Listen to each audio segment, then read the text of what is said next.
every day grinding to get himself back. And that was impressed to a lot of kids. It really did. It set the bar for who he was as a young man. And I think that's why his teammate voted him as captain.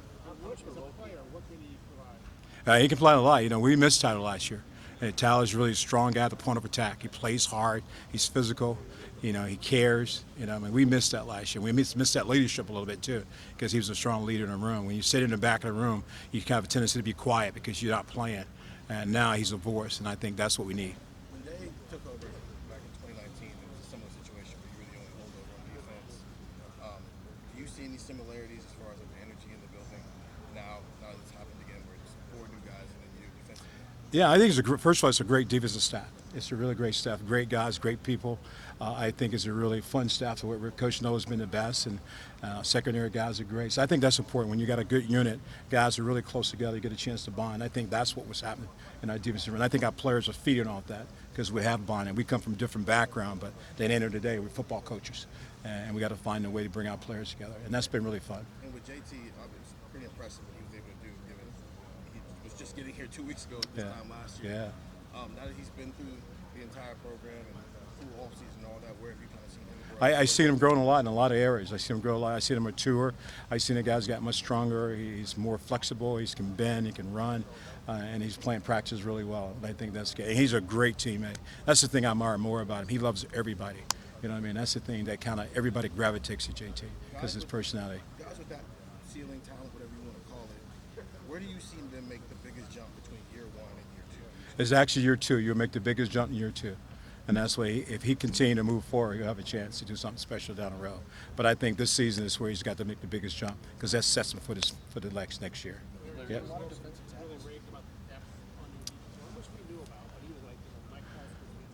Yeah. Yeah. How good do you feel about the depth?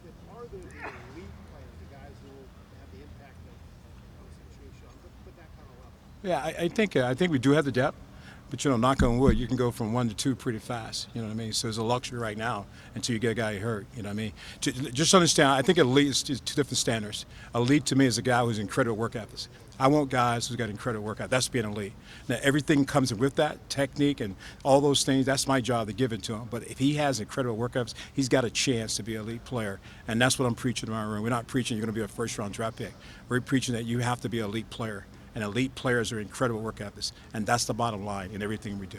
How many of those guys have that? I think there's quite a few guys have the ability to do that. Some of the young players have the ability to do that. They just haven't hit the field yet. There's some guys that it's going to play in the fall you haven't seen yet, and you haven't seen them practice and see what it can do. And I'm looking forward to seeing those guys play because they've been really good.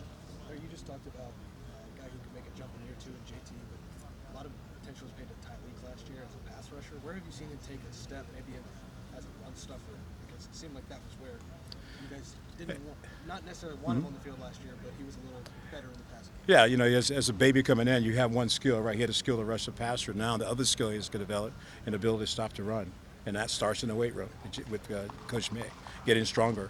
And I think those are the progression he's making right now to get stronger, so he can be a 2-down, 3-down player, play first and second down, and play third down, rather than a third-down guy. Have you seen him take those proper steps? I have. He's done a good job so far. Really good job. Zach was talking earlier about how it just feels a little more loose. He said he's not paying attention as much to the media and what fans are saying. How does that translate for a guy like him? The upside, the skill level, the talent, the athletic ability is so rare, but it hasn't always translated to on-field numbers, right? Right. Have you seen the difference? No doubt about it. When you start worrying about the expectations of other people rather than your expectations as a player, that's where you get lost. I tell them all the time, every time somebody throws a brick, you're building a foundation to be better, right?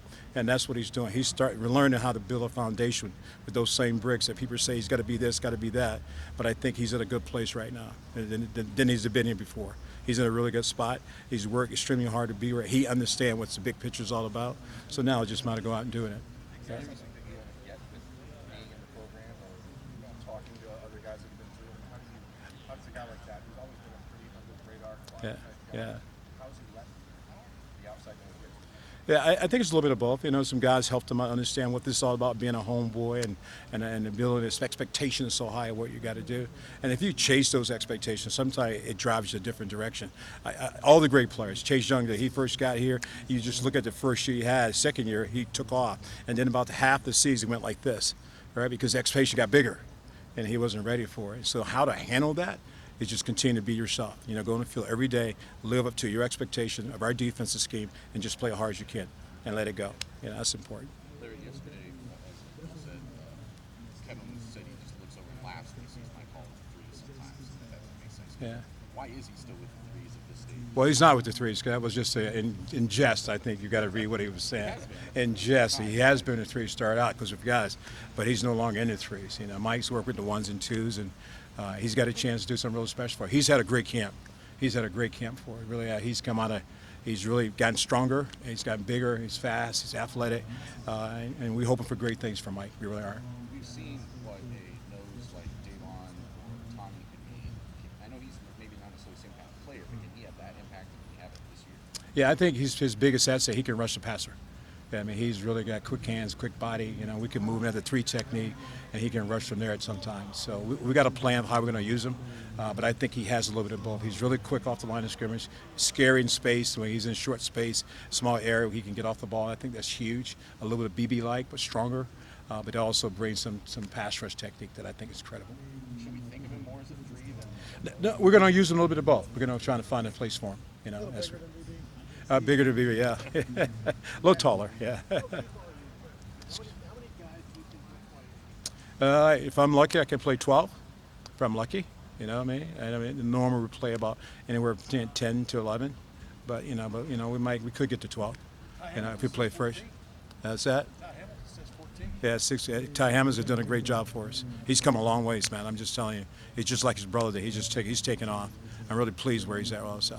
So yeah, so we got a chance, and it depends how the game play and what we're playing, what packs we're playing, all that stuff plays a role in what we're doing.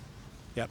The depth that you've got, could you really use someone who can just kind of be a game wrecker from time to time and make an extra play here or there? In every group, you got to have an alpha dog, right? In every group, so that we got to have that one guy to be able to do that. So I think it's important. I think we have that guy. How do you develop that? Find that? Is that just someone who shows up when they're out there? Well, a little bit of it. You got to have a little bit of dog in you when you get here, right? You got to have a little attitude when you get here. You know, you want to be relentless in what you do, and that guy is the guy that kind of leads the pack. You know what I mean? And I think that's what we have a couple of guys who can do that. You know, that's what's been really fun. The energy and the spirit in practice has been off the charts. Better than I've ever been since I've been here. These guys really enjoy it, so they love practice and they love playing, and I think that's good. I really do. Who do you think that alpha dog is? I mean, did you name him? No, I can't name him yet. Larry, Yeah, I mean, come on, you can't name the alpha dog. That's something you got to see and watch. Larry, last year, Coach Day talked a lot about how at the beginning of the year it felt like they were making up for lost time with loss of spring ball, COVID, just trying to develop those young guys. In your specific group, how long do you feel like it took for you to make up whatever ground you guys had lost because of COVID and losing spring ball 2 years ago? I tell you, this off season, I spent more time trying to catch up, because we went back and reevaluated. I told someone earlier that, and I try to hit the reset button every season and go back and look at the whole videotape, go back and study what we did technique. Wow, how can we get better, and just find those things that I know we can improve on. And that was their approach. When we looked at the videotape, understanding like we got to spend more time on our first 2 steps getting off. We got to spend more time in hands and really controlling our hands better and those kind of things. And that's the things we went to work on because we missed all those things in the COVID season. So now we just back to where we need to be. And I think that's so important to advance those guys. That way when you know you have a deficiency. And so that's what we're doing. Took that biggest step forward most quickly. I think it was a lot of guys too. I think a lot of guys bought into it. When you get the whole unit to buy into it and really believe it, that's when you really sell it. And I think the whole unit say, hey, we have to do this. We have to do this in practice. You know what I mean? And they're really hard on themselves that they're not using that toolbox because they're less important to them. But I'm really pleased where they're at right now. They're working at it. Is Tyrone, is there something different about him this preseason? I mean, what do you sense about him? Obviously, the Rose Bowl, Yep. it seemed like the light really came on. It did. It Maybe did. he was finally healthy, totally. I mean, Yeah. what's your sense of him? A little bit of both. He's finally healthy. Really had a great end of the season for us. Had a really great off season. His weight is really where we want to be. He's right at 300 pounds. He's lost some body fat. He's got more muscular, much stronger, and he's in great shape. And I think that's all because he's healthy, and he's had a great camp for us. And have you ever put more emphasis, I mean, I know you always do, but more emphasis on just A-gap domination? I mean, how has that played, I guess, in spring and this preseason camp about having guys just getting after it? No, but we call it block destruction. You got to attack the line of scrimmage, create separation, and then escape and get off blocks. That's how you control the gaps. And that's what we're working on every single day, make sure that we can control the line of scrimmage, get off blocks, and then rally. But do you feel better about that in this camp than you did a year ago? I mean, just I feel better because we've had more time to prepare him. I really do. Yeah, I feel pretty good about it. Hey, but we're a long ways away. We're still, 10, 20, 15 days away from the game. Sorry, the idea of this, the Leo Jack concept, does that fall under your purview, like training that? And how is that going right now? It's going well. We have about 3 guys training for that position right now. That's out of my room right now, and training those guys to get them ready because it's really a hybrid defensive end kind of guy. And so we're training some guys to get ready for that right now. I know you guys have used a stand-up end before, Mm-hmm. chased it up, but this is different. Obviously, moving Yeah. moving other places on the line. So, Yeah. how did you sort of embrace that? Do you like kind of having that new tool, or how did that? Because I know Yeah. you've been more. Yeah, before, man. I like the new tool. I like what we're doing right now, defense. I think Coach No's got a great system, and I like how he's allowed the guys who has the ability to play use their ability. I think that's cool. I think that's what defense is all about. And he's really big in rushing coverage. You know what I mean? Rushing coverage together. That's all he talks about. You know what I mean? That's really cool. That guys understand. If we rush, they cover. We're all going to be successful. And I think that's really huge. But I think our guys love it. They love the system. They love what it brings to the table. So they're having fun in it right now. Who are those 3 guys? Well, we're training Javante Baptiste right now, and Jack Sarr is a guy, and EA is another guy that's training for that position. So, so we'll just see how it goes. Overall, are you asking your defensive line to do different things based on what this new defense is than you have in the past? There's some different things we're doing, yes. There's a lot of difference in what we're doing. Get into those different No, I do not.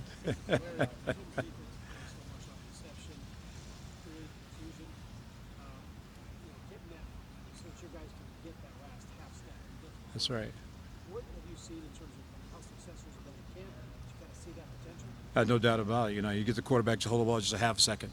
He thinks it's there, it's not there. That window closed, man. Just give us another second to get to the quarterback.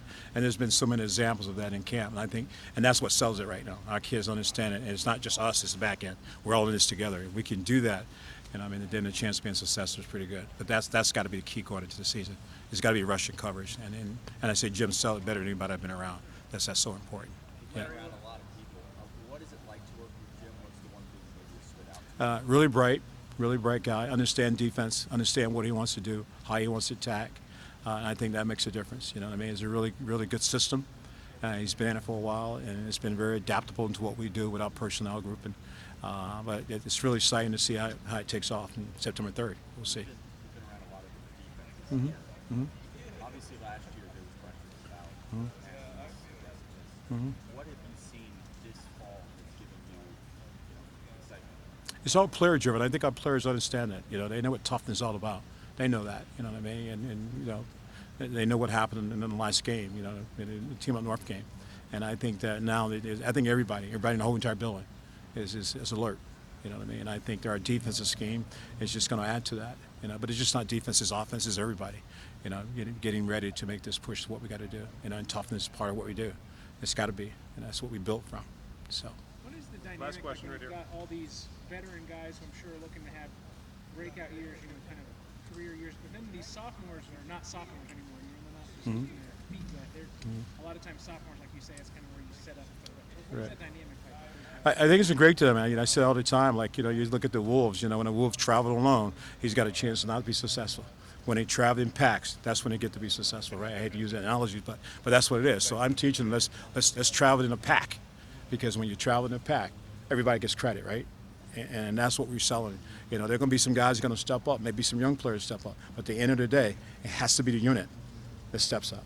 We may have a guy that may do this great thing, but without those other 3 guys, it doesn't happen. And so I'm really big in being careful that that guy can do this, he can do this, but I'm better if the whole pack can do it. You know what I mean? And that's what we saw in our room. And then you got an easy room to deal with. You got guys you can rotate, you can put in the game, because they all understand their role. That's the biggest key to me. It's the chemistry to do that. Larry, with all the turnover on the defensive staff, did you ever consider, should I retire, or did you always know you wanted to come back for another year? People ask that question all the time. I have, my retirement plan is way away from here. And I enjoy coaching. And the day that I stop enjoying coaching and having a passion for what I do, then I'll do that. But I don't get up in the morning and say, well, this is it. I don't do that. That's not the way I function. I get up every morning dying to get into this building and coach those guys. When I can't do that anymore, it'll tell me. But right now, I'm not telling myself anything. I got to get going. It's time to go play a game. Are you able to draw from 2019 and being a this year? Oh, no doubt. Yeah, you're always trying to read back. It's different. It's different terminology. Things you learn different. That's all new. It's new language, but you know, you just kind of football's football. You know what I mean? Teaching is teaching. You know what I mean? It's when it comes down to it, and that's what you got to teach a different way, or you do it a different way. But besides that, it's football. It's all ball, as they say. So I was just going to ask kind of along those same lines. I mean, you have a well-earned reputation from a recruiting standpoint of coming in and closing big guys.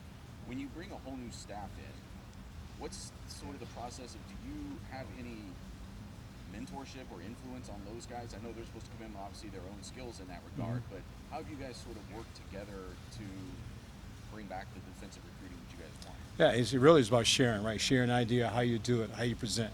I think that's most important. And those guys came with great ideas now. They were great recruiters, and it's just a matter of how we do it. You know, what's the Buckeyes sell? What are we selling as a defensive staff, and what's important? And I can't tell you how great these guys are, and just putting their little niche on top of it. And that's what it is. It's just a collaboration of all of us trying to get the right fit, the right player, and then recruiting as hard as we can. You know, and selling something great, which is easy. Ohio State, you know. How many starters do you have? Starters? I don't know. Depends when you play the game. You know what I mean? But do you feel like you have way more than 4? Yes, I do. What's that feel like then when you have all these options? Well, I think it gives you a chance to do some different things. It does, you know what I mean? And I think the biggest thing is, like, you know, each one will have a different thing. The thing I like about it, that they all have different things they can do. You know, might got me better at this, guy might be better at that. And so my job as a coach is trying to put those guys in a position to be successful at what they do best. And that's the key. And that's what we're trying to figure out, who can do this well, who can do this well, and then can we put you in a position to go do it. So that's what it's all about. Thank you, Coach. Yep, you got it. Appreciate it. Yep.